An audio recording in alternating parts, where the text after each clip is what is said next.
पंतप्रधान नरेंद्र मोदी 2 दिवसांच्या कुवेत दौऱ्यासाठी रवाना। गेल्या 43 वर्षातली भारतीय पंतप्रधानांची ही पहिलीच कुवेत भेट। कुवेत सोबतचे ऐतिहासिक संबंध भारताच्या दृष्टिकोनातून अतिशय महत्त्वाचे। पंतप्रधानांचं कुवेत दौऱ्यापूर्वी निवेदन।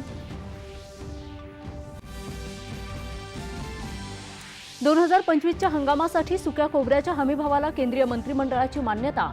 गाळपासाठी मध्यम प्रतीच्या खोबऱ्यासाठी प्रति क्विंटल 11,582 रुपये तर खोबऱ्याच्या वाटीसाठी 12,100 रुपये हमीभाव निर्धारित।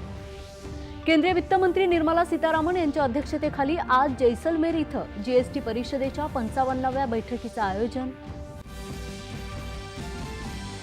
संसद परिसरातल्या धक्काबुक्की प्रकरणी काँग्रेस नेते राहुल गांधी यांच्या अडचणीत वाढ होण्याची शक्यता। दिल्ली पोलिसांनी गांधी यांच्या विरोधात दाखल प्रकरण गुन्हे शाखेकडे सोपवलं।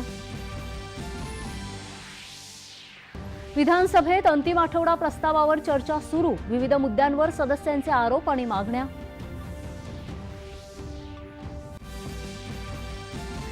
विधान परिषदेत महाराष्ट्र कारागृह आणि सुधार सेवा विधेयक 2024 सादर। या विधेयकामुळे राज्यातल्या कारागृहातील नियम आणि कार्यप्रणाली होणार मोठे बदल। मुख्यमंत्री।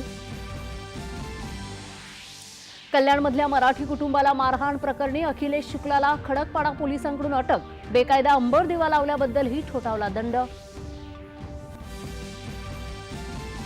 आणि संयुक्त राष्ट्रांच्या मुख्यालयात आज पहिला जागतिक ध्यान दिवसाचं झालं आयोजन। ध्यानधारणेला दैनंदिन जीवनाचा भाग बनवण्याचं पंतप्रधान नरेंद्र मोदी यांचं आवाहन। नमस्कार,